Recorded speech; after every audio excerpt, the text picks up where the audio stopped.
الحمد لله رب العالمين والصلاة والسلام على أشرف الرسل وخاتم الأنبياء والمرسلين وعلى آله وأصحابه أجمعين. أما بعد فأعوذ بالله من الشيطان الرجيم. بسم الله الرحمن الرحيم. لقد كان لكم في رسول الله أسوة حسنة. وقال تعالى: يا أيها الذين آمنوا اتقوا الله حق تقاته ولا تموتن إلا وأنتم مسلمون واعتصموا بحبل الله جميعا ولا تفرقوا واذكروا نعمة الله عليكم إذ كنتم أعداء فألف بين قلوبكم فأصبحتم إخوانا. صدق الله العظيم.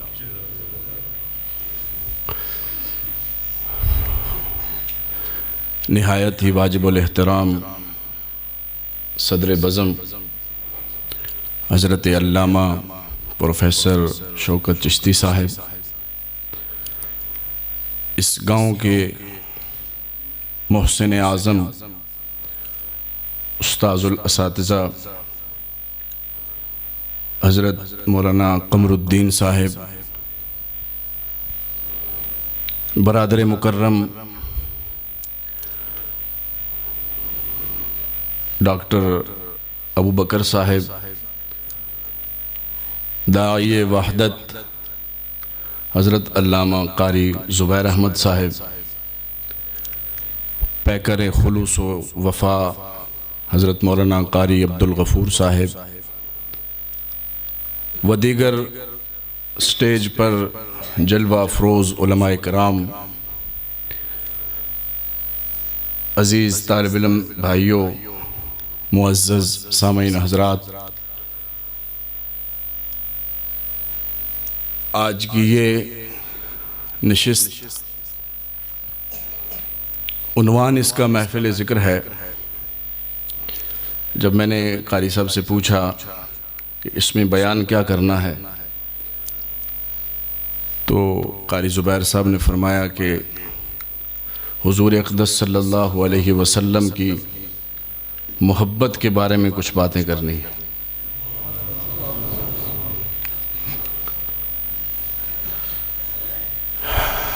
یہ تو میرا پسندیدہ موضوع ہے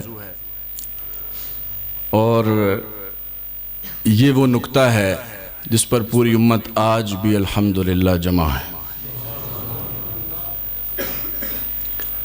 پوری دنیا کے اندر جہاں کہیں بھی ذات رسالت مآب کے اوپر بات آتی ہے صلی اللہ علیہ وسلم، دنیا سب کچھ بھلا کر ایک جسد واحد کی طرح کھڑی ہو جاتی ہے. سامعین محترم، تمہید میں زیادہ وقت نہیں لگاتا. جو آیت تلاوت کی ہے اسی کے متعلق آقا انعامدار سید الکونین حضور اقدس صلی اللہ علیہ وسلم کی حیات طیبہ میں سے، آپ کی سیرت مبارکہ میں سے چند ایک باتیں پیش کروں گا اور اس کے بعد اجازت لوں گا. قاری صاحب نے بتایا ہے کہ ہمارا معمول عشاء تک کا ہے، پھر میری ایک حیثیت میزبان کی بھی ہے، اس وجہ سے میں کم وقت لوں گا اور ہمارے مہمان، ہمارے برادر مکرم ڈاکٹر ابو بکر صاحب کی گفتگو انشاءاللہ مفصل ہوگی. سامعین محترم، حضور اقدس صلی اللہ علیہ وسلم کی سیرت کے اوپر بہت کام ہوا. کتابیں لکھی گئیں، تقاریر ہوئیں، مواعظ ہوئے اور لکھے گئے بعد میں. اور آج کا زمانہ کتابوں کے اندر، بیانات کے اندر، مواعظ کے اندر ہر چیز محفوظ ہے، لیکن اس کے باوجود جب بھی کوئی خطیب آتا ہے اور اس موضوع پر بیان کرتا ہے تو ہمیں ایسے لگ رہا ہوتا ہے کہ شاید یہ بات ہم پہلی دفعہ سن رہے ہیں. یہ بھی ذات رسالت مآب صلی اللہ علیہ وسلم کا ایک معجزہ ہے۔ آج میں جس پہلو کے اوپر بات کروں گا یا میں نے جو سوچا ہے وہ یہ ہے کہ حضور اقدس صلی اللہ علیہ وسلم کا تعامل اپنے ساتھ رہنے والے لوگوں کے ساتھ کیسے تھا۔ چونکہ مجمع مخلوط ہے، طلباء کرام بھی ہیں، علماء کرام بھی ہیں، ان کی بے ادبی بھی نہ ہو جائے۔ طلباء کرام کی استعداد اور ہوتی ہے، ہمارے بھائی باقی جو عوام حضرات ہیں ہمارے، ان کے لیے بھی کچھ اس میں سے موتی مل جائیں اور طلباء کو بھی کچھ فائدہ ہو جائے، اور سب سے بڑھ کر میں خود اس بات کا محتاج ہوں کہ مجھے کچھ فائدہ ہو جائے۔ میں عرض یہ کر رہا تھا کہ آپ علیہ السلام اپنے ارد گرد رہنے والے لوگوں کے ساتھ آپ کا تعامل کیسا تھا، یہ میرا سوال ہے جس پر آگے جواب میں انشاءاللہ ساری گفتگو ہوگی، اور انشاءاللہ العزیز گفتگو کے اختتام پر اللہ کی توفیق سے میں اللہ سے دعا کرتا ہوں اللہ کریم مجھے توفیق دے کہ میں یہ بات صحیح معنوں میں خود بھی سمجھ سکوں اور آپ کو بھی سمجھا سکوں۔ حضور اقدس صلی اللہ علیہ وسلم جس مجلس میں تشریف فرما ہوا کرتے تھے، اس مجلس کے اندر ہر بندہ جو موجود ہوتا تھا وہ یہ سمجھتا تھا کہ سب سے زیادہ توجہ حضور کی مجھے نصیب ہوئی۔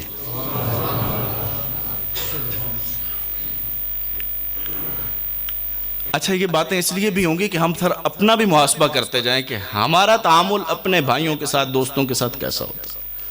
عمل کی نیت سے ہم نے بات کرنی اور سننی۔ حضرت عبداللہ بن مسعود سمجھتے ہیں کہ سب سے زیادہ توجہ میری طرف ہے، حضرت عبداللہ بن عباس سمجھتے ہیں کہ میری طرف ہے، حضرت عبداللہ بن عمر سمجھتے ہیں کہ میری طرف ہے، حضرت عبداللہ بن زبیر سمجھتے ہیں کہ میری طرف ہے، اور حضرات حسنین کریمین طیبین کی تو کہنا ہی کیا۔ آپ کے بارے میں تو جب تشریف لاتے ہیں کبھی آپ خطبہ موقوف فرما رہے ہیں، کبھی نماز کو لمبا کر رہے ہیں اور اٹھا کر فرما رہے ہیں ہما ریحانتی فی الدنیا والآخرہ، یہ میرے دنیا اور آخرت کے پھول ہیں۔ ہر کسی کو یہ گمان ہے کہ شاید سب سے زیادہ توجہ مجھے مل رہی ہے۔ حضرت سیدنا صدیق اکبر سمجھ رہے ہیں کہ سب سے زیادہ توجہ مجھے ہے، حضرت عمر فرما رہے ہیں کہ سب سے زیادہ توجہ مجھے ہے۔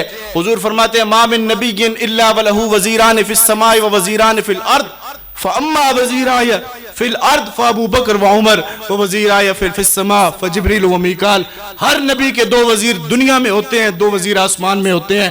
میرے دو وزیر دنیا میں ابو بکر اور عمر ہیں، اور آسمان کے اوپر جبرائیل اور میکائیل۔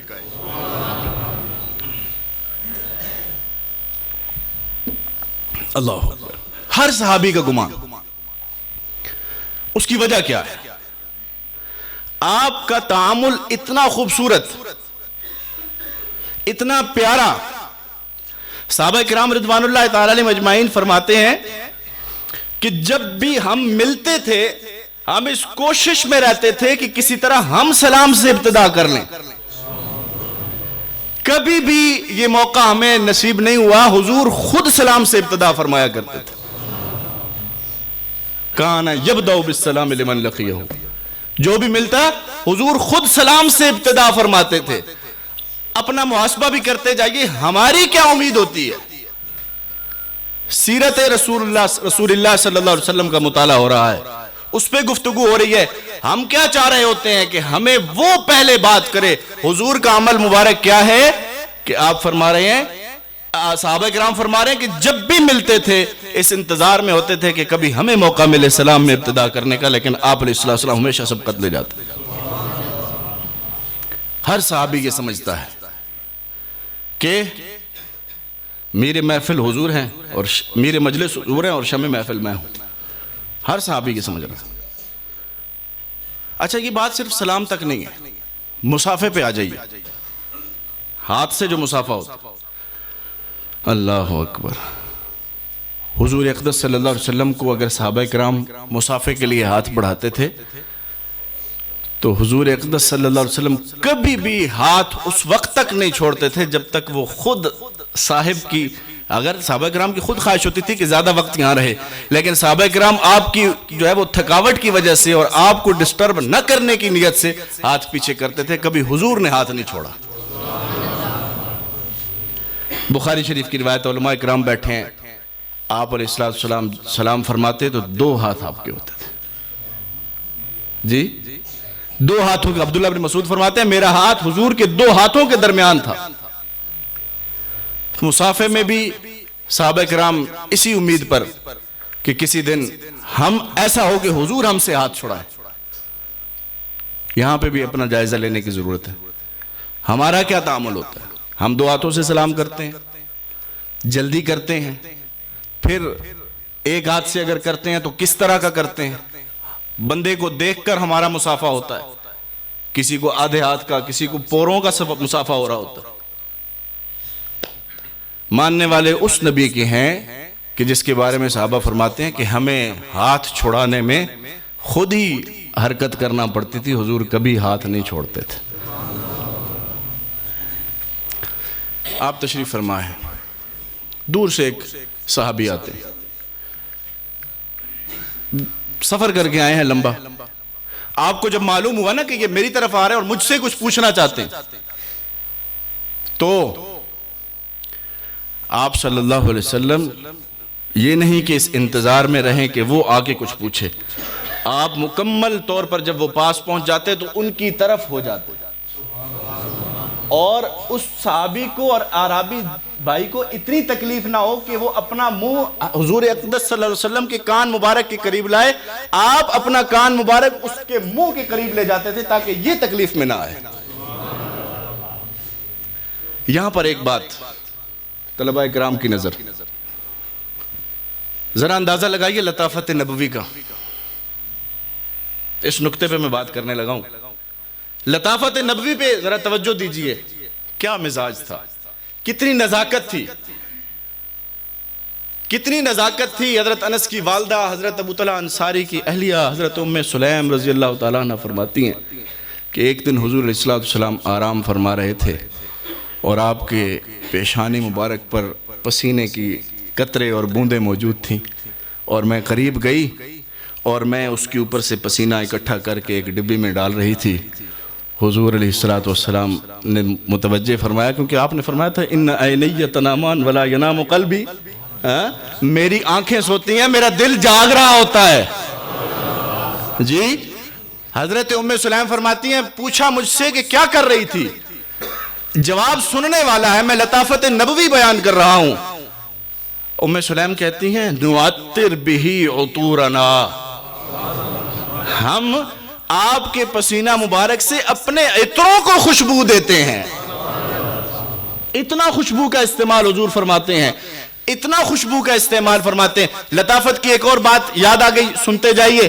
حضور اقدس صلی اللہ علیہ وسلم کے سامنے پانی لایا گیا ایک ایسے برتن میں جس میں چند دن پہلے آپ مزاج نبوت کے خلاف کوئی چیز استعمال ہوئی تھی، آپ نے فرمایا نہیں یہ ابھی لے جائیں، اس میں استعمال نہیں کروں گا۔ یہ لطافت نبوی بتا رہا ہوں طلباء کرام، لطافت کی بات ہو رہی ہے، اور اس شخص کے بارے میں نے بات کرنی ہے، اس لیے یہ تمہید باندھ رہا ہوں۔ اتنی لطافت ہے، فرماتے ہیں جس آدمی نے من اکل من هذه الشجرة المتنہ، جس نے اس پیاز کو کھایا وہ لا یقربن مساجدنا، وہ مسجد میں نہ آئے، کیوں؟ فإن الملائکۃ تتأذى ما يتأذى منه الانسان، کہ فرشتے بھی ان چیزوں سے تکلیف اٹھاتے ہیں جن سے انسان کو تکلیف ہوتی ہے۔ منہ سے اگر سمیل آ رہی ہے تو مسجد میں نہ ہو، اتنی لطافت ہے۔ اور اب اس صاحب پر آئیے جو آپ کے پہلو میں آ گیا ہے، جس کی طرف آپ نے کان مبارک یوں کیا ہوا، یہ سفر سے آئے ہیں، ممکن ہے تھکاوٹ ہو، پسینہ ہو۔ عرب کی زندگی اس وقت کے عالم کو تصور میں لائیے کہ کتنی گرمی ہوتی تھی، اور یہ پنکھے اور اے سی اور یہ سہولیات نہیں، اور پھر ممکن ہے وہ سفر سے آئے ہیں، خالی معدے کی وجہ سے منہ سے بھی کچھ مہک آ رہی ہو، اور وہ صاحب برابر میں بیٹھے ہیں، اور اس وقت تک آپ علیہ السلام اپنا کان مبارک اس کے قریب رکھتے تھے جب تک وہ اپنی بات مکمل نہ فرما لیتے تھے۔ اتنی لطیف طبیعت والا نبی ایسے شخص کی بات اتنی توجہ سے سن رہا کہ آپ کا اس صحابی کو لگتا تھا کہ حضور کا پورا جسم کان بن گیا ہے، پورے جسم سے آپ مجھے سماعت کر رہے ہیں، اتنی توجہ سے. اور باہر سے آنے والے کو ایسا لگتا تھا کہ شاید یہ جو بات کرنے والا یہ کوئی بڑا آدمی ہے. آگے میں نہیں کہتا بات، شاید یہ کوئی بڑا آدمی ہے اور سننے والا کوئی، لیکن آپ نے اتنی توجہ سے بات کی.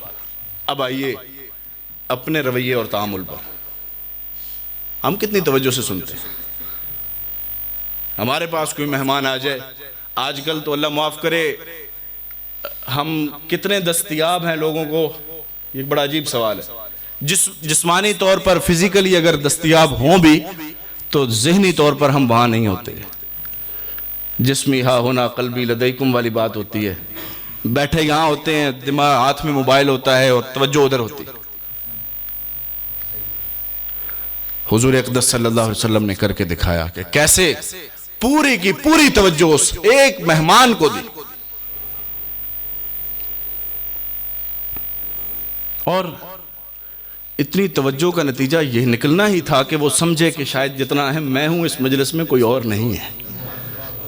میں نے شروع میں عرض کیا نا، ہر آنے والا ہر مجلس میں شریک بندہ یہ سمجھتا تھا کہ اس مجلس میں سب سے اہم میں ہوں، سب سے اہم میں ہوں. خیبر فتح ہوتا ہے،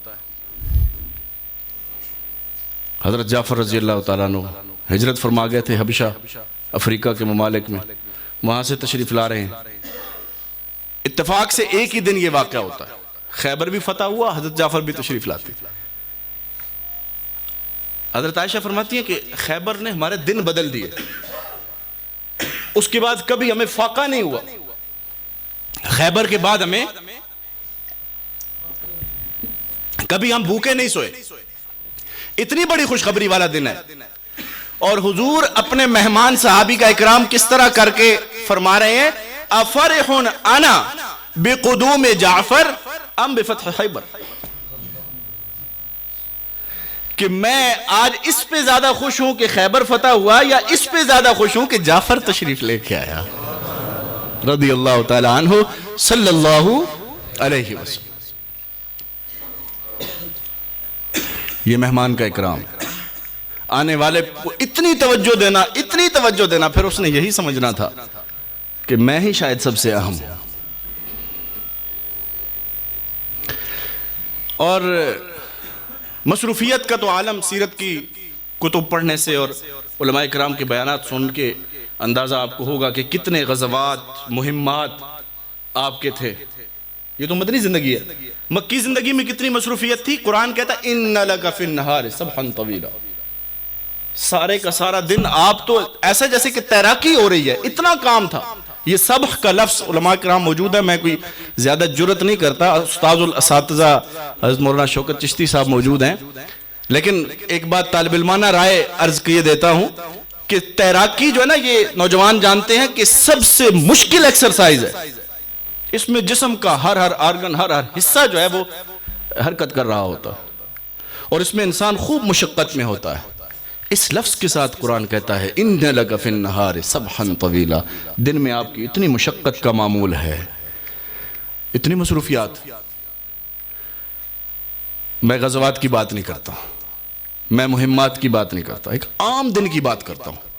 آپ علیہ الصلوۃ والسلام تشریف لے جا رہے ہیں، ایک اعرابی صحابی آتے ہیں، آپ کی سواری کی نکیل پکڑ کے روک لیتے ہیں، سوال شروع کر دیتے ہیں. ایک سوال، دوسرا، تیسرا، آپ جواب دیتے جا رہے ہیں. یہ نہیں فرمایا مجھ سے اپوائنٹمنٹ لے کے آؤ، مجھ سے وقت لے کے آؤ. دستیابی حضور کی ہر ایک کو اتنی تھی، وہ کہہ سکتا تھا، وہ حق بجانب تھا کہ سب سے زیادہ اہم آپ کے لیے میں ہی تھا. جب تینوں سوال ہو گئے، جواب ہو گئے، پھر فرمایا دع الناقہ، میری سواری کو چھوڑ دے، مجھے جانے دے. یہ اخلاق. صحیح بخاری کی روایت، کانت الامۃ من اماء اہل المدینہ لتأخذ بید رسول اللہ صلی اللہ علیہ وسلم فتنطلق به حیث شاءت. اللہ اکبر. کہ ایک باندی، اس کے بارے میں شارحین حدیث نے لکھی ہیں بہت ساری باتیں کہ وہ تفصیل ہے، لیکن میں صرف جو میں نقطہ بتانا چاہ رہا ہوں وہ آپ علیہ السلام کا ہاتھ پکڑ کے آپ کو جہاں چاہتی لے جاتی ہے، آپ کے ساتھ آپ چلتے رہتے ہیں. آپ ہم ذرا تصور کریں تھوڑی دیر کے لیے، اس سے آگے آ کر ہمیں کوئی بندہ بھی ہمیں پکڑ کر صرف 2 قدم چلائے، پوچھنا شروع کر دیں، ہاں جی خیریت، کدھر لے کے جا رہے؟ اللہ اکبر. اب وہ بھی تو یہی کہتی ہوگی کہ میں بھی جب حضور کے پاس جاؤں تو مجھے بھی اتنا ہی وقت ملتا ہے جتنا ابو بکر عمر کو ملتا ہے. حضرت ابو بکر حضور کے انتقال کے بعد ایک حضرت عمر کو فرماتے ہیں تعال، آئیے میرے ساتھ. کس لیے؟ لنزور ام ایمن کما کان رسول اللہ صلی اللہ علیہ وسلم یزورها. آئیے ذرا ام ایمن کے گھر چلتے ہیں جیسے حضور خود تشریف لے جایا کرتے تھے. حضرت ابو بکر کو حضور لے کے جاتے تھے. ابو بکر بھی یہی سمجھ رہے ہیں رضی اللہ تعالیٰ عنہ کہ میں حضور کے لیے اہم ہوں، اور وہ بھی سمجھ رہی ہے کہ جب میرا دل کرتا ہے میں بھی ساتھ چل پڑتی ہوں. اللہ اکبر. گھر کی زندگی میں آ جائیے تھوڑی دیر کے لیے. گھر والوں کو کتنا وقت، یہ نہیں کہ اتنی مصروفیت والا بندہ ہوتا ہے نا اس کی طبیعت، ہم اس سے سیکھنا ہے میرے بھائیو، ہم نے سیکھنا ہے. ہماری جب شیڈول ٹائٹ ہوتا ہے، مصروفیات زیادہ ہوتی ہیں تو اس کا اثر گھر پہ پڑتا ہے، اور ہم گھر میں آگے کہتے ہیں ایک میں باہر مصروف ہوں، ایک گھر میں تم نے جو ہے یہ کیا ہوا، بچوں کو ڈانٹ، یہ وہ. اللہ اکبر. صحیح بخاری کی روایت ہے، ام المومنین سیدہ عائشہ صدیقہ رضی اللہ تعالیٰ عنہ فرماتی ہیں کہ مسجد نبوی کے پاس حبشہ کے کچھ لوگ آئے ہوئے تھے اور وہ اپنا ایک روایتی کھیل کھیل رہے تھے. حضرت عائشہ نے عرض کی یا رسول اللہ میرا دل کر رہا ہے میں یہ کھیل دیکھوں. آپ نے حضرت عائشہ کو پیچھے کیا، خود آگے کھڑے ہو گئے، فرمایا دیکھو. اب وہ دیکھ رہی ہیں. اب ذرا تھوڑی دیر کے لیے صاحب مطالعہ حضرات تشریف فرما ہیں، تصور کریں وہ نبی جو بچپن میں مشرق و مغرب کو دیکھ چکا، جی بچپن میں ساری دنیا تقریباً دیکھ چکا. ڈاکٹر حمید اللہ کی تحقیق ڈاکٹر بکر صاحب یہ ہے کہ آپ چائنا تک کا آپ کو ایکسس تھا فزیکلی، دوسرا نہیں فزیکل ایکسس. لیکن رومن امپائر کی بات تو ہے، وہاں تک تو تھا یہ. آپ کو کیا دلچسپی ہے اس میں؟ لیکن دیکھیے گا ذرا، آپ حضرت عائشہ کو دکھانے کے لیے کھڑے ہیں، حضرت عائشہ دیکھے جا رہی ہیں. تھوڑی تھوڑی دیر بعد پوچھتے اسائمت یا عائشہ؟ طلباء کرام آپ سے پوچھ رہا ہوں، سأم یسأم لا یسأم الانسان من دعاء الخیر وہم لا یسأمون. اسائمت یا عائشہ، کیا تھک گئی ہو؟ حضرت عائشہ کہتی ہیں یا رسول اللہ نہیں، تھوڑا اور دیکھنا ہے. آپ نے یہ نہیں فرمایا کہ ابھی تک، فرمایا ٹھیک ہے. یہ اس نبی کی زندگی گھر کی بتا رہا ہوں جس کی باہر کی زندگی پہلے تھوڑی سی ہلکا سا اشارہ دیا ہے. گھر میں کتنی بردباری، کتنا حلم ہے کہ حضرت عائشہ جب فرماتی ہیں کہ کنت انا، وہ میں ہوا کرتی تھی، التی اسم، جو تھک جایا کرتی تھی. حضور نہیں تھکتے تھے. میرے بھائیو حضور کی گھر کی زندگی سیکھنی ہے، ان چیزوں کو گھر میں لے کے آنا ہے. خطاب میں بہت ساری ایسی چیزیں بھی ذکر کی جا سکتی ہیں جن کا تعلق آپ صلی اللہ علیہ وسلم کی پیاری صورت سے متعلق ہے، لیکن وہ باتیں ہم سنتے رہتے ہیں، سناتے رہتے ہیں. آج قاری صاحب کے حکم کے مطابق محبت کی باتیں ہیں، تو محبت یہی ہے کہ ہم دیکھیں کہ حضور کی سیرت کیسی تھی. اچھا صرف یہ نہیں کہ بڑوں کو اتنا ٹائم ملتا تھا، چھوٹے بچے بھی. 2 چھوٹی چھوٹی روایتیں. حضرت جعفر جن کا پہلے ذکر کیا، انہی کی بیٹی. قاری صاحب بتائیے گا، میرے حساب سے 7 منٹ رہتے ہیں میرے حساب سے، اگر کم ہوئے تو بتا دیجیے گا، کوئی مسئلہ نہیں. اللہ اکبر. انہی کی بیٹی بچپن سارا افریقہ میں گزرا، حبشہ میں.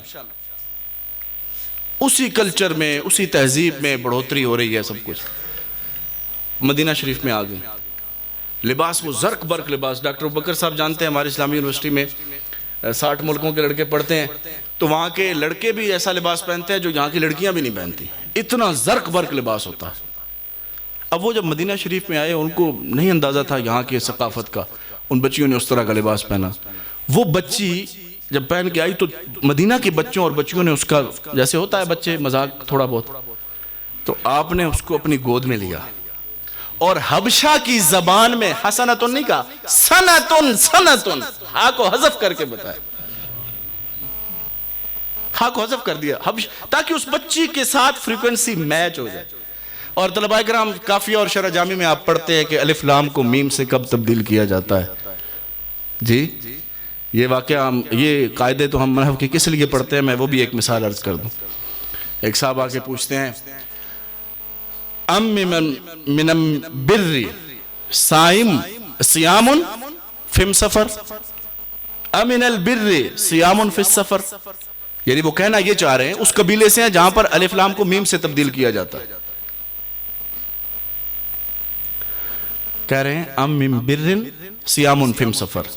حضور نے یہ نہیں فرمایا کہ پہلے میری زبان سیکھ کے آؤ، آپ نے اسی زبان میں جواب دیا لیس من بر صیام فی سفر. ان کی زبان میں جواب دیا اس مخاطب کے لیول پہ آ کر، ان کے درجے. چھوٹے صحابی ہیں، کبوتر پالا ہوا ہے. جی مشہور روایت ہے، باب المزاح میں محدثین نے نقل کر دیا. ہمارے ایک استاد فرمایا کرتے تھے کہ محدثین جس بات کو مزاح میں ذکر کر گئے، فقہاء نے اس سے 100 مسائل کا استنباط کر دیا. باب المزاح میں ذکر کیا. وہ کبوتر فوت ہو گیا، حضور علیہ السلام اس کے گھر تعزیت کے لیے گئے اور یا ابا عمیر ما فعل النغیر، اس بچے سے کبوتر کے بچے کی تعزیت کی. کسی جب آپ علیہ السلام کا سماعت میں نے عرض کر دی، آپ کا سلام عرض کر دیا، جب آپ کوئی بات فرماتے کان نبی صلی اللہ علیہ وسلم اذا قال شیئا اعادها ثلاثا، جب بھی کوئی بات ارشاد فرماتے تو اس کو کم از کم 3 بار دہراتے، کیونکہ وہاں پر مجمع مخلوط ہے. عبداللہ بن مسعود بھی موجود ہیں جو 6 نمبر کے مسلمان ہیں، ابوبکر صدیق بھی موجود ہیں جو 1 نمبر کے مسلمان ہیں، حضرت علی بھی موجود ہیں جو بچوں میں سے پہلے اسلام قبول کر رہے ہیں. لیکن ان میں عشرین کا وفد بھی موجود ہے جو ابھی عربی زبان کو سمجھنے میں تھوڑا ٹائم لگتا ہے، ان کے لیے 2 دفعہ، اپنے صحابہ 1 دفعہ، اور ان میں ایک ایسا شخص بھی بیٹھا ہے جو کہہ رہا ہے افیکم محمد صلی اللہ علیہ وسلم، بالکل نیا ہے جس کے ابھی یہ بھی نہیں پتا. کیونکہ آپ میں اب خود ایک ایسی جگہ پہ بیٹھا ہوں، میں یہ بات نہیں کر سکتا کہ آپ ایسے تشریف فرما ہوا کرتے تھے کہ آنے والے کو پوچھنا پڑتا تھا کہ تم میں محمد صلی اللہ علیہ وسلم کون ہے. اب اس پہ بیٹھ کے تو میں یہ بات نہیں کر سکتا، میں نیچے بیٹھا ہوتا تو مجھے یہ بات زیب دیتی تھی، لیکن بہرحال معمول ہے، کیا کر سکتے ہیں. افیکم محمد اس کے لیے آپ نے 3 دفعہ فرما دیا تاکہ ہر کسی کو اس مجلس میں سے کچھ نہ کچھ حصہ مل جائے. سامعین محترم، میرا وقت جو یہاں کی گفتگو کا تھا وہ تقریباً مکمل ہے. ویسے اللہ تعالیٰ مجھے زندگی دے انشاءاللہ، اللہ نے مجھے ابھی وقت دیا ہے، یہاں کی گفتگو کا وقت میں کہہ رہا ہوں کہ تقریباً مکمل ہو رہا ہے. خلاصے کے طور پر چند باتیں 2 سے 3 منٹ میں عرض کیے دیتا ہوں کہ حضور اقدس صلی اللہ علیہ وسلم کی سیرت طیبہ سے ہم نے یہ سیکھنا ہے کہ آپ کا تعامل اپنے ارد گرد لوگوں کے ساتھ کیسا تھا. آپ سلام کیسے کرتے تھے، سلام کا جواب کیسے دیتے تھے، مصافحہ کیسے کرتے تھے، آپ کسی کی بات سنتے کیسے تھے، آپ کسی کو اگر آپ سے کام پڑ جاتا تھا تو کتنی توجہ کو ملتی تھی، گھر کی زندگی آپ کی کیسی تھی. میں نے ہلکے ہلکے اشارات کیے ہیں، ہلکے ہلکے، تاکہ صرف بات جو ہے وہ ایک انداز کی طرف آ جائے، ہمیں سمجھ آ جائے کہ کس طرف اب ہم نے اپنے مطالعے کے رخ کو موڑنا ہے. طلباء کرام، فقہ السیرہ ایک نیا ٹرینڈ ہے ریسرچ کا، تحقیق کا، کہ سیرت کے واقعات سے استنباط کیا جائے کہ اس سے کیا کچھ نکل رہا ہے. حدیثوں کو اس نیت سے پڑھا جائے جس نیت سے امام اعظم ابو حنیفہ اور امام شافعی پڑھا کرتے تھے، کہ ہم سمجھیں کہ حدیث اور کن کن جہاد کی طرف جا رہی ہے. ابھی جو روایت میں نے آپ حضرات کے سامنے بیان کی یا ابا عمیر والی، اس کے بارے میں جب میں مطالعہ کر رہا تھا ایک دفعہ تو مجھے حیرت ہوئی کہ اتنے مسائل امام اعظم کے بارے میں لکھا تھا کہ امام ابو حنیفہ نے اس حدیث سے جو محدثین نے باب المزاح میں نقل کی ہے 100 مسائل کا استنباط کیا ہے. تو یہ حدیثوں کا مطالعہ اس نیت سے کرنا کہ ہم اس سے کچھ سمجھیں، سیرت کا مطالعہ اس نیت سے کرنا، اور حضور اقدس صلی اللہ علیہ وسلم کے نام نامی کے ساتھ موسوم جب بھی کوئی محفل ہو، جب بھی کوئی مجلس ہو، تو اس میں یہ انداز ہو کہ حضور اقدس صلی اللہ علیہ وسلم کی عملی زندگی کیسی تھی، آپ نے تعامل کیسے کر کے دکھایا ہے، کیونکہ قرآن کہتا ہے. اب میں آتا ہوں اس آیت کی طرف جو میں نے شروع میں پڑھی تھی. لقد کان لکم فی رسول اللہ اسوۃ حسنہ. قرآن من اصدق من اللہ قیلا. اللہ سے زیادہ سچا کوئی نہیں ہو سکتا. اللہ فرما رہے ہیں کہ تمہارے لیے سب سے بہترین نمونہ حضور اقدس صلی اللہ علیہ وسلم کا اسوہ حسنہ ہے. جن کو تم ماڈل سمجھ رہے ہو، جن کو تم آئیڈیالائز کر رہے ہو، یہ تمہارے لیے بہتر نہیں ہے. بہتر نمونہ ہے تو کون ہے؟ آمنہ کا لال حضور اقدس صلی اللہ علیہ وسلم کی ذات اقدس ہے. سامعین محترم، اللہ رب العزت سے دعا ہے کہ اللہ کریم ہمیں حضور کی صحیح معنوں میں سیرت کو اپنانے کی توفیق نصیب فرمائے. میری اس حاضری کو اللہ رب العزت قبول فرمائے، اس کو خیر کا ذریعہ بنائے، اس کو ہر قسم کے شر کے دروازوں کو بند کرنے کا ذریعہ بنائے. اقول قولی ھذا استغفر اللہ لی ولکم ولسائر المسلمین. اپنے میزبان تو خیر میں نے پہلے عرض کیا ہم خود بھی ہیں، لیکن بہرحال قاری زبیر صاحب کی دعوت، قاری صاحب کا بہت شکریہ، انہوں نے یاد فرمایا. اور یہ تمہید میں باتیں کہنی تھی، لیکن چونکہ وقت میں نے اپنا پورا کر کے اب میں کہوں گا، کیونکہ اس کے بعد کا جو وقت ہے وہ میرا شامل نہیں ہوگا. قاری صاحب نے مجھ سے 4-5 مہینے پہلے بھی بات کی تھی. پھر یہاں پر ہم ایک تعزیت کے لیے آئے تھے. ہمارے استاد ہیں وسیم صاحب، ان کے بھائی کا انتقال ہوا تھا اس دن. پھر دوبارہ مارچ کی تاریخ کی بات ہوئی تھی، تو میں نے عرض کیا تھا انشاءاللہ جی ہم ہر وقت حاضر ہیں. اللہ تعالیٰ ہماری حاضری کو قبول فرمائے. وآخر دعوانا الحمدللہ.